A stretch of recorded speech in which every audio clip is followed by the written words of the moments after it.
really going to be, people would freak out. Right.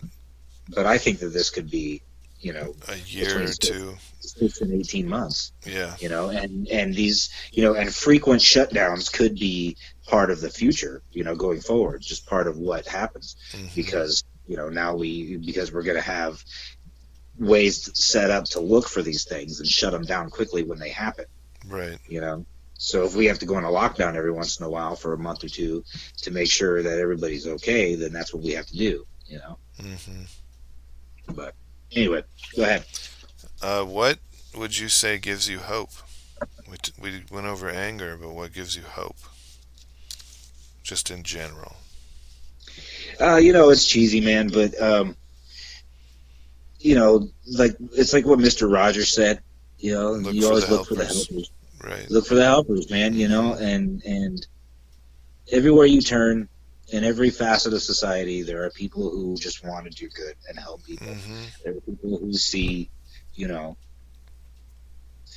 how the bullshit of the world and how fucked up things can be for a lot of us, and they want to help. And as long as people like that exist, I think that we're going to be okay in some way. I agree. I agree, and I think that's a wonderful choice of something that gives you hope. As much as I, as much disdain as I have for a lot of the more base vices and instincts of humanity, I definitely am among those that believe that ultimately humanity is good. The majority of us are good. The majority of us have compassion. Shit, I can't hear you again. I just wasn't There you. talking. Oh, that explains it. Yeah. You tricked me with your silence. Just like my dad. um, yeah, no, I agree with you. It's you know, yeah, you were everything you said. Yay. All right. So let's see. What makes you laugh, Jesse? Give me an example of something that makes you laugh. It doesn't have to be a joke or anything as abstract as that. God, I mean, I don't know, man. I'm a pretty easy laugh. Yeah. Um, uh, I mean, it just depends. It's about how you look at life. Mm-hmm. Things happen all the time that make me laugh. Um, but when are you talking about as far as comedy? Not necessarily. Just in general. What makes you laugh? Is there a specific subject? Is there a specific thing you might see throughout your day? It can be. Honestly, these answers are pretty much up to your interpretation, man. So, by all means, discuss what makes you laugh in comedy if that's what comes to mind immediately. I don't know. I mean, I guess just this the same shit that makes everybody laugh. I mean, I don't really. That's a hard one because there's nothing like specific where because I laugh at. I mean, I listen to and watch all kinds of stand up comedy. Mm-hmm. I have absorbed, like I like written stuff. I like slapstick comedy. I like dry humor. I like everything from Norm Macdonald to you know uh, uh, Pete Holmes. Mm-hmm. Just the absurd to the dry. Everything. If it's funny, it's funny. Um, I think I like laughing, and I like finding the absurdity in life and laughing at things when when it's maybe even not that funny, but it's just something that happens, and if you can laugh at it, it makes it better. Right. It just Right. keeps you in better spirits to find the humor in everyday things. You know, um, uh, yeah. Right on. What makes you cry, Jesse? Shit. Um, Everything again. I'm always just like I'm kind of a weepy dude. Like I will get choked up at commercials, Mm-hmm. you know, and songs and movies. But when Snape dies is pretty sad. Yeah, Um, it's pretty brutal. cried pretty hard when Snape died, both in the book and in. Oh, and when Hedwig died. I guess Harry Potter makes me cry. Right. Turns out it's just Harry Potter in It's general. just Harry Potter. No, yeah. Uh, I don't like, I'm kind of a, I don't like watching anything in pain. I don't like. Hmm. I hate in video games when the bad guys are wolves or dogs Right. because you got to kill it that it like makes the whimper sound. You Yes. know. Hmm. Um, I don't know. I'm kind of a little bitch. Hmm. I'm the same way. If I get emotionally connected in some way to the story, whatever the hell it may be, I have a tendency to get choked up, especially like seeing characters cry. For some reason, if it's the right circumstances, that gets me. I don't know why. And I was going to say back to Harry Potter for a second. So, uh, in my early 20s, I hadn't seen any of the movies and didn't really know much about Harry Potter. But I was trying to get with this girl, and she wanted to go see one of the Harry Potter movies, and I went with her. And maybe it wasn't my early 20s, maybe it was later than that. But the damn point is, see, there's the name of the podcast. But the damn point is that I didn't know much about Harry Potter, and it was like the first Deathly Hallows movie or something, Oh and man. and she started fucking sobbing, and I didn't know what was going on, and I just sat there next to this girl I wanted to fuck while she cried. It was just like every other sexual experience I had. Yeah, yeah, yeah. That's funny.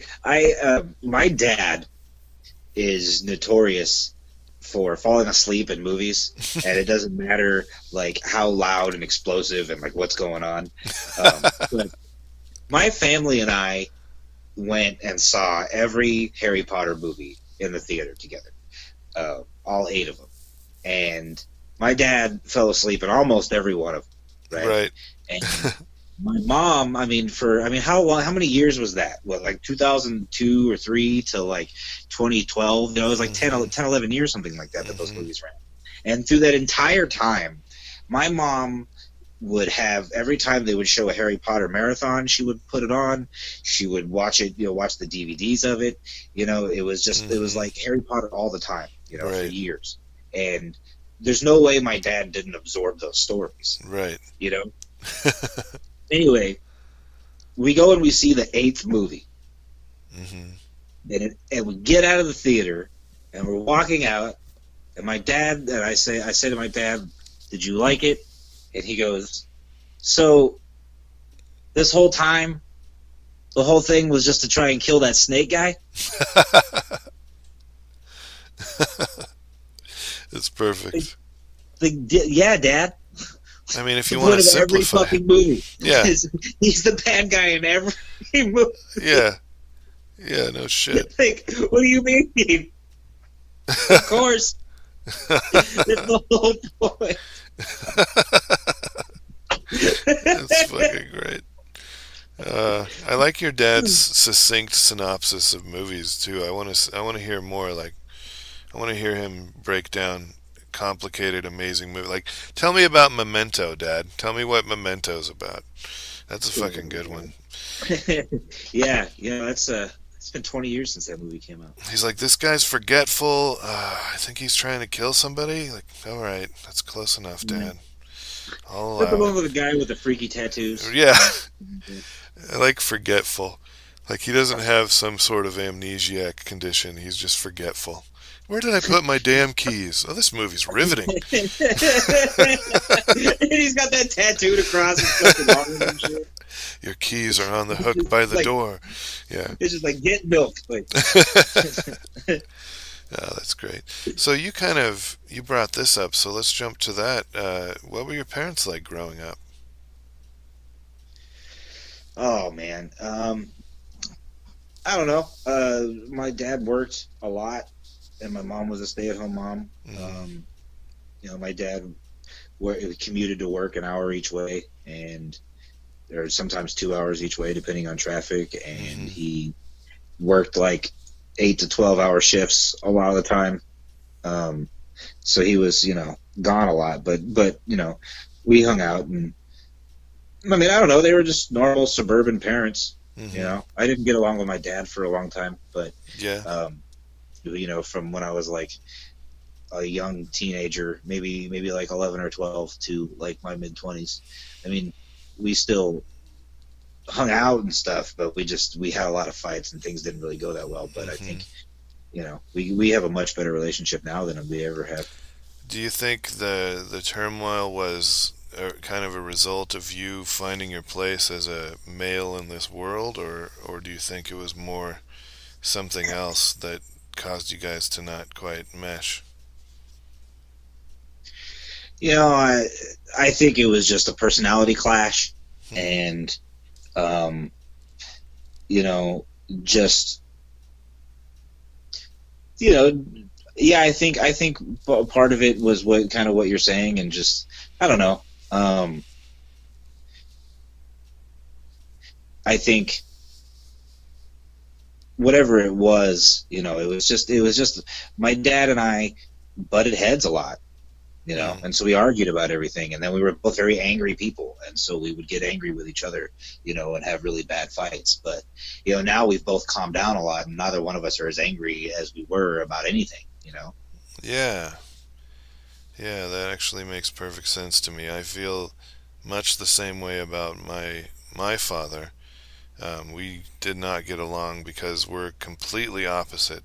I have a joke about it where I discuss how he could fix anything and build anything, and he pisses motor oil and shits nails. He's amazing. Uh, and as a result of that, we butted heads quite a lot. He wanted me to become an electrician. That's what his big thing for me was to become an electrician, which I never had any interest in whatsoever. I'm sure it's a wonderful job, and I'm sure it pays very well. I just never had any interest in it. So I'm sure he would list that in his long list of disappointments. But my dad was always kind of like, yeah, you can do whatever you want, but just not what you're doing right now. And you can apply that to any point in my life. Hmm. No, I like what you're doing. Just stop. Just stop doing that. Just like, oh no, reach for the stars, just not those Yeah, stars. different stars, please. Different stars. Right on, right on. What were you like as a kid? That's a good question. I was a little shit. Yeah? This is part of, I think, why I didn't get along with my parents. I did not like being treated as a kid, Mm, even from a very young age. Like, I didn't get why adults were treated differently than me. I didn't right. like when people spoke down to me. I didn't like being told what to do. And, I mean, I think that's still very much part of my personality. Hmm. Um, and so I, naturally got in trouble a lot. But I was, smart and sociable and funny. Um, and so I was able to get my way out of it a lot. Hmm. Hmm. Yeah, it's amazing how much charisma actually does affect your life if you have Yeah. some. Yeah. That's interesting about you. All right, so you couldn't stand being treated as a kid even when you were a kid. Well, Which, yeah, and I hate that now. I mean, I just yeah. Well, never liked, like, when you would ask, like, if I'd ask my mom why, if I can I go to a friend's house, or can I do this, or can I do that, she'd say no, and I'd say, okay, why?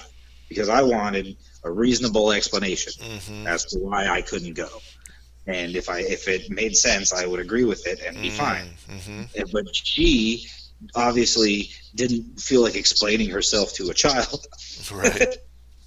and so she would be like, because I said so, a lot of times, Hmm. and that would just drive me crazy. Yeah, And that's I not a wouldn't good take it. enough answer.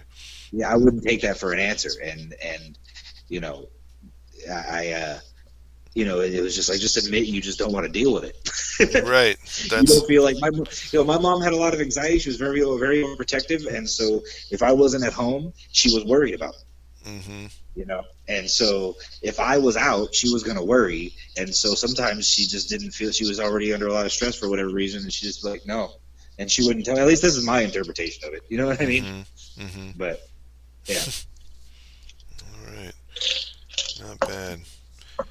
Not bad at all. I'm learning a lot about you today, Jesse, and so are our listeners. How nice. Good. How nice. So, let's see. What's your favorite word or phrase and why? I've always been a fan of shit. Yeah. It's just such an expressive word. You Hmm. know what I mean? And it's not. It doesn't offend anybody. You know what I Right. mean? I mean, it can be used as an insult, like you can call somebody a little shit or a shithead. But it's mostly just like shit. Yeah. And it's so natural to me. It just comes out. You know what I mean? Hmm. Um, uh, and my grandmother, my great grandmother, when I was a little kid, said shit, and I laughed one time when I heard her say it, and because it kind of like slipped out, and she was just kind of like, "That's the one word that you have to let people get away with." Mm. Because it's just such a natural and wonderful word, Yeah. and I always remember that. That always stuck with me, and that's God. There's a movie. I think it's God. It's Val Kilmer or something, and he drops something. He's like shit, and it just like comes out, and it's like Hmm. it almost wasn't even like he was acting. You know what I mean? Right. I forget what movie that is, Hmm. and it always made me laugh really hard whenever somebody says that. But yeah, Nice. That's good. That's all a great response. I have no idea what my favorite word or phrase is, but I'll give it thought so that maybe I can mention it in the next episode. We'll see. yeah. We'll see. Fantastic. What are you excited about right now? Is there anything in particular you're excited about? It can be as mundane as eating dinner later, or as grandiose as becoming the mayor of a town that's not Chico, a better town. Well, I try to be one of those kind of people who lives in the moment, and I try to be present and happy about what I have now in my life and not look Hmm. forward to the future all the time. But that's kind of impossible.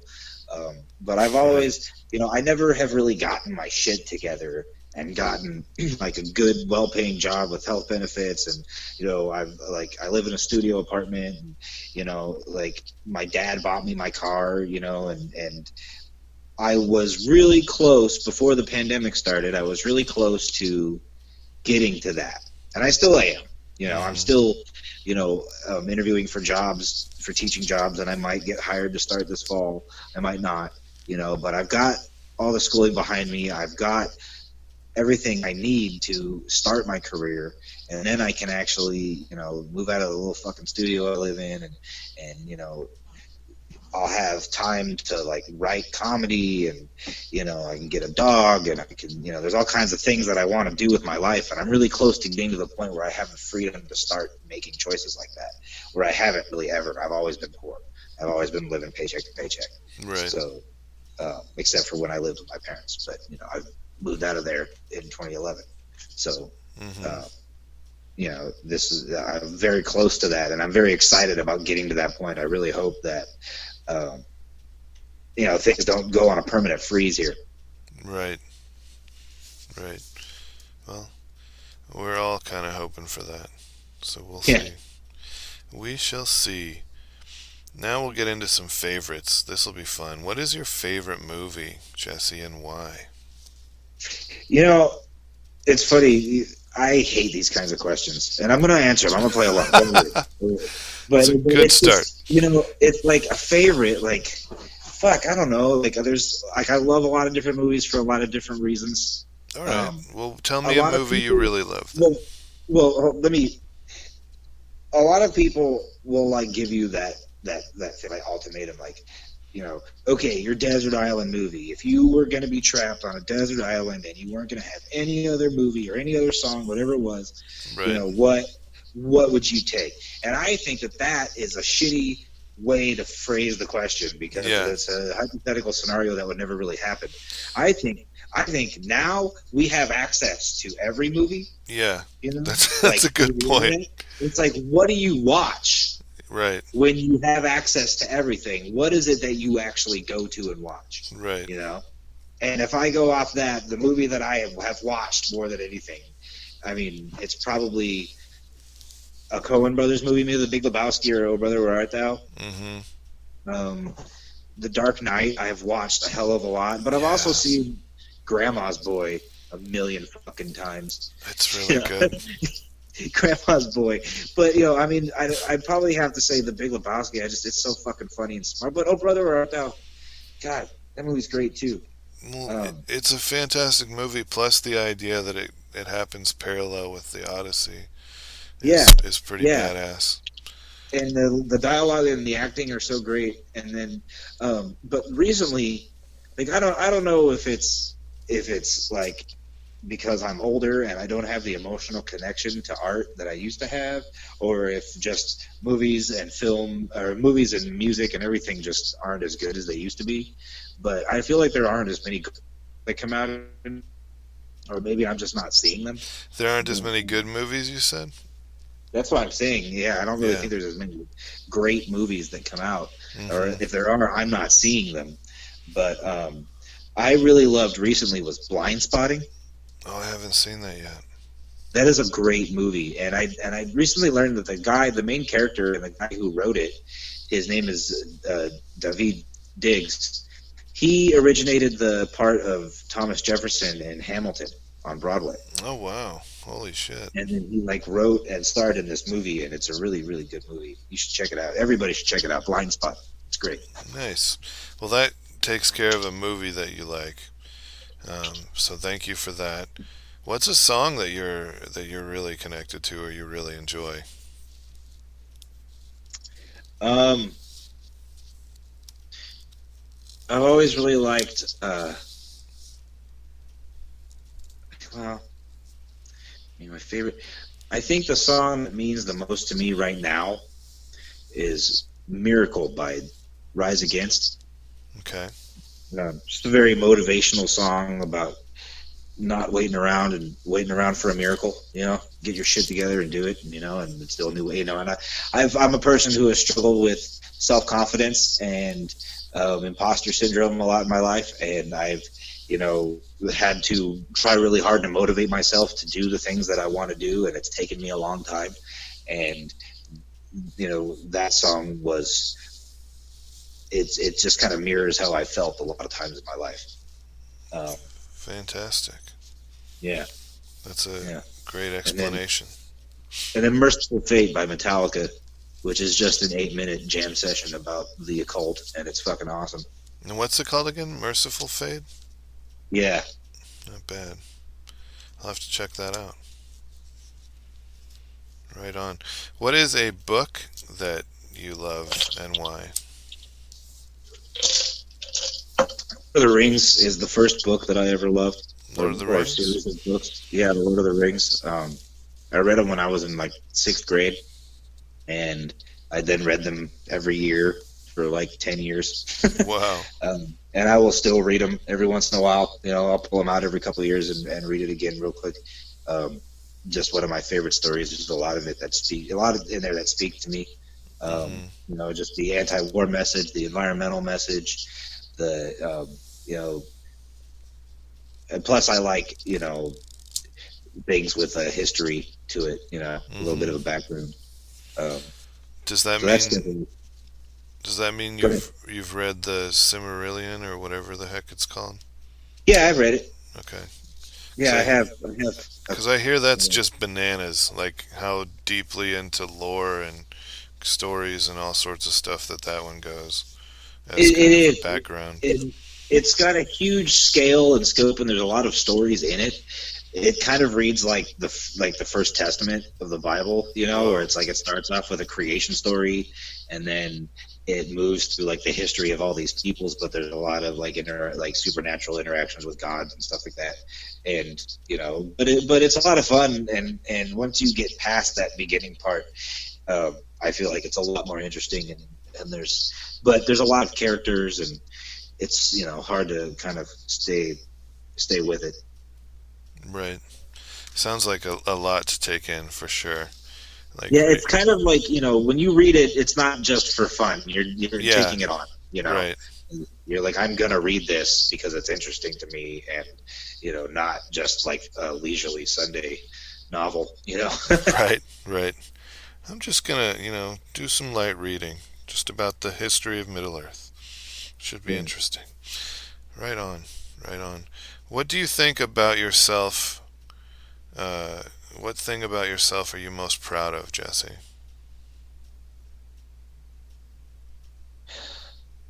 Um,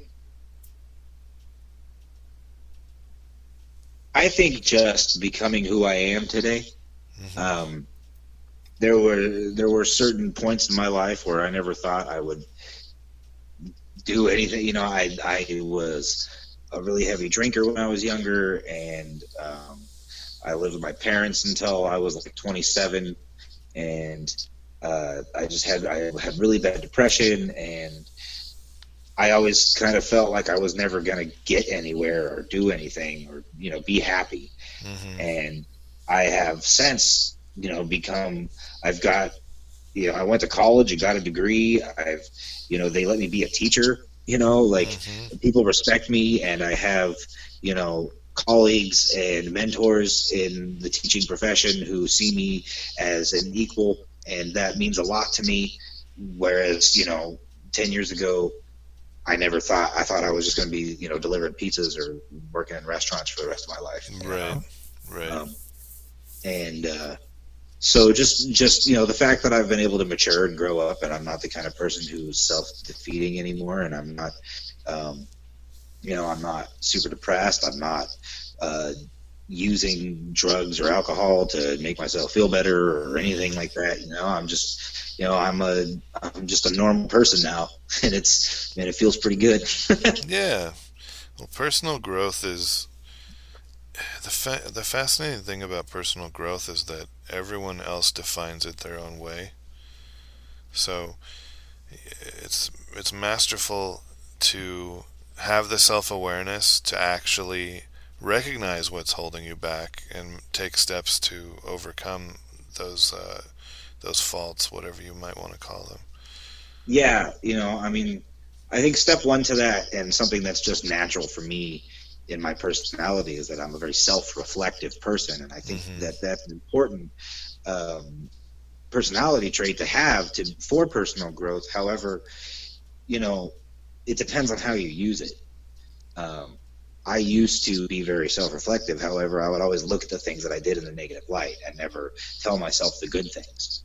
You Right. know, and when I learned to say good things to myself every day and to be positive and to believe in myself, and not tell myself that I couldn't do it, even if I didn't really believe it at the time. At Hmm. first, you just say it, and then eventually, you change. And I did that, and I think it's been very, very good for my personal growth. And now I can look at things that I do in my life and say, that was a good decision or that was a bad decision, and I, want to do this next time. I can, you know, I don't know. Yeah. Fantastic. Let's see. What else can I ask you from this giant list of questions that I have? You've been in comedy for quite a while, Jesse, and I'm just curious, which of your bits are you most proud of? I'm most proud of. I don't know. I really liked the Daddy Dom bit. Like I met a girl who, we went on a date, and she said she had she wanted me to be her Daddy Dom, so she wanted me to treat her like a 5-year-old girl, and so I did what I would do if I actually had a kid, and I got the fuck out of there. Um, yeah, that one's pretty funny. I like the DVD and chill one too, Yeah. because those are like original, just concepts that I had in my head and had thought and like talked about for years with people, and then finally turning into, like, saying it on stage and turning it into something with a punchline was fun. Hmm. Hmm. Now, is that something you wrote off stage or something that you riffed on and found the punchlines in? Because sometimes that's how I write, is I come up with a premise and then I kind of riff on it and hope I find something good. No, I wrote that as a complete joke.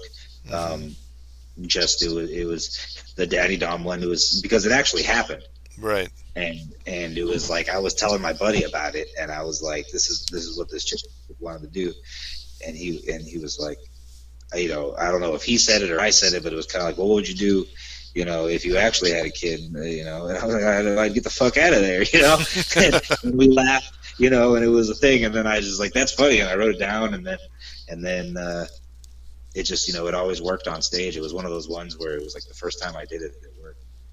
Fantastic. Those are the best, right? When you have it in your Yeah. head how it's supposed to go and you actually get up there and it goes beautifully. Such a perfect moment, such a like self-actualizing moment too when you're Yeah. suddenly aware, you know, that's the moment and one of the moments I should say that really fight the imposter syndrome at least temporarily because I myself suffer from that quite a bit. One set that doesn't go well, and if I let myself, I'll convince myself that everything before that was a fluke. You know, maybe Yeah. it was just a fluke. All those 100 plus times that you've done amazingly well, or whatever it may Yeah. be. Uh, Fantastic. I was going to ask you how you came up with that bit, but you kind of gave me a wonderful answer to that already. I guess one of the next questions I want to ask is how, if at all, has comedy changed your life? Being involved in it, I should say. Um, it's helped with my confidence a lot.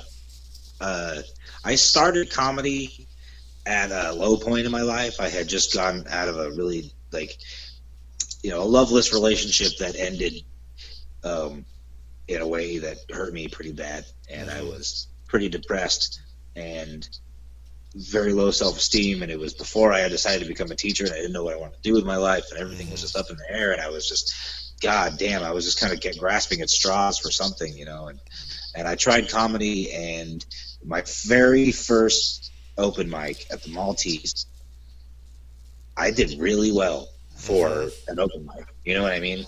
Hmm. It wasn't like a killer set or anything, but it was like I got a lot of laughs, and people came up to me. I don't remember who they were, but comics were like, "Wow, I haven't seen a first timer do that well in a long time. Good job, And I Right. felt really good about it, and it just became something. It was like something that I can do, that I naturally have at least a little bit of talent at, Hmm. and it made me feel really good. And then the more I did it, the more confident I got. Had there been a huge transition from when I first got on stage to now, and my confidence ability, and that has transferred over into other aspects of my life, and it's helped me to grow and just see myself as a different person. And pursue some of these other things. I'm not saying I wouldn't have maybe tried to become a teacher, but I don't think I would have been as I would have taken to it as quickly if I hadn't Right. been doing TV.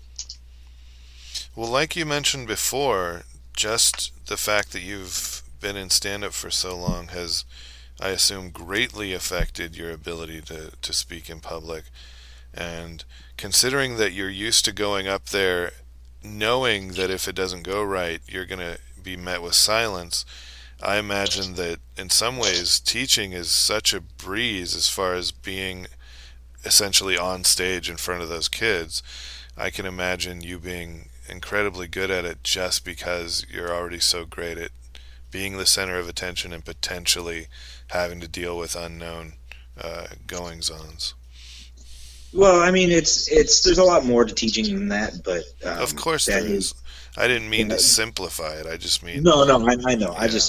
I'm just saying, that is one aspect of it that I'm good at. Yes, I Hmm. would say. Um, Okay. but, but yeah, and then another way comedy has affected my life is that it introduced me to organizing shows, Hmm. and my ability to organize people, and like with the two camp, the campfire and the car fire shows, and then with the comedy festival that I did. Um, it just, and especially that it was for charity, it's like, that's something that I can potentially turn into, a side gig that I do, Right. um, and that's something that makes me feel really good. And it's also, um, you know, employers don't look down on Right. it. Right. Fantastic. I just have one last question for you of the 20 questions, and luckily for you, it's a fun one. If you could have any superpower, even one you yourself create, not one that you actually have seen in a comic book, whatever kind you want, what superpower would you have? Oh shit. Right? You didn't know I was going to ask you the serious questions. Uh, um, uh, well, there's okay. There's two answers to this question. There's the serious one that I would do now, and then there's the one that I wanted when I was 13 and a horny boy. All right. And So, that one is where you can freeze time and look at girls' boobies. yeah, that Um, sounds very but that's effective. but that's rape, and you don't want that superpower. It's like, did you ever see? It's not. It's like it's what's his name? Kevin Bacon, and he's in a movie where he's like Yes. the Invisible Man, Yes, it's called Hollow Man, if I Hollow Man, remember and he correctly. like he like rapes a woman in that Yes. movie, and it's Yes. like he's the protagonist, isn't he? No, he becomes the No. villain. He's definitely the Okay. villain. Thank God for Okay, that. because he rapes the woman. Right. Yeah. That Yeah. Yeah. that pretty much is one of the main, like, you're definitely the villain when you get to that point. Yeah, that Uh was horrible, and like I would not want a superpower in that vein. But I remember that movie because it was the first movie where they had like really cool CGI, where it was like, and it showed the gorilla like disappearing, right. and Right. it was like, I don't know, it wasn't the first movie with cool CGI, but it No, was. I just but remember I it know the was scene like, you're talking about, layer by yeah, layer, the like muscles and sinew and everything. yeah, and you hadn't Yeah. seen anything like that before. It was Mhm. super weird. Mhm. But anyway, um, I think the actual superpower I would want would be like, like the ability to just say the right thing always. Wow. Like always the funniest thing, or like, always the thing you need to say to impress the girl or get the job or whatever it is, Right. like not like mind control, but just like and it won't always work, you know what I mean? But Right. the ability to finesse your way and to say the right thing and to, be like, to say the funniest thing always would be the best. Right. Right. You know what I mean? So like any situation that you're in, you know what the funniest thing to say would be, and you Sure. just get it to laugh. So it's like being like me, is what you're saying. Okay, I get it. Yeah, yeah, I get yeah. it. I was gonna say there's a character named Domino, which you may have seen. I think she's in the second Deadpool movie. Who Yeah, her power is just really lucky. really great luck, and that's Yeah, a very similar ability. If you could just, without even an effort, know the right thing to say. Like, think of all the ways that would be useful. You could get into virtually any secure area. Just be like, yeah, "Oh no, I'm General so and so." "Oh yeah, no, I haven't seen him yet." "Okay, welcome. Come yeah. on in." Like I read about these guys who robbed the FBI by um, they put a sign on the door that said, like, they taped a sign on the door that said, "Don't lock this door tonight." Are you And serious? like the Uh, guy in the janitor was like, "Oh yeah, okay, somebody needs to get in tonight." They went and oh stole a my bunch of files or God, whatever, that's magical. old plans. Ah, shit. So, aside from there being a little bit of awkwardness, how do you feel this conversation went, Jesse? It was cool. Yeah, Yeah, it was interesting. The majority of it was pretty fun. Uh, I hope I didn't piss anybody off. well, I don't care for just you talking in general. I really think it should have been more me. Yes. So, maybe if I have you on again, you could just shut the hell up for a bit. Maybe next time, you, instead of having a guest, you just talk about what you think the person would have said. That's a good idea. That's a great idea. Oh, mostly he would have just said, praising things about me, I think. So that would be about it. Just every podcast ends up being about me. I don't want it to be, God bless Mark Maron, but hopefully I don't make it all about me too much.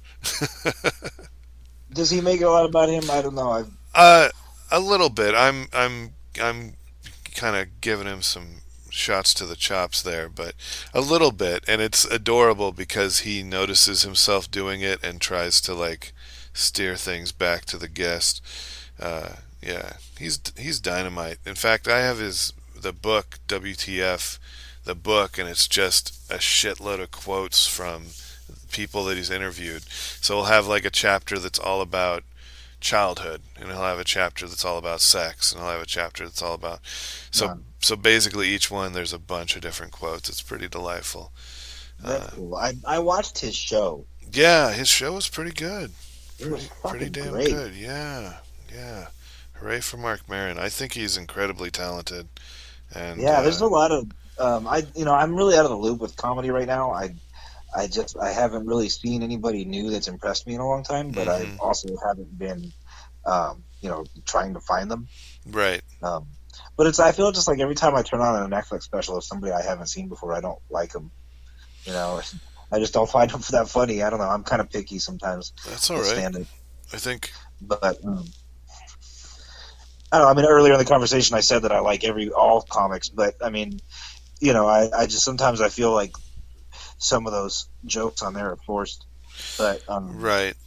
Or Tom Segura has a new special I want to see. yeah, Ball Hog.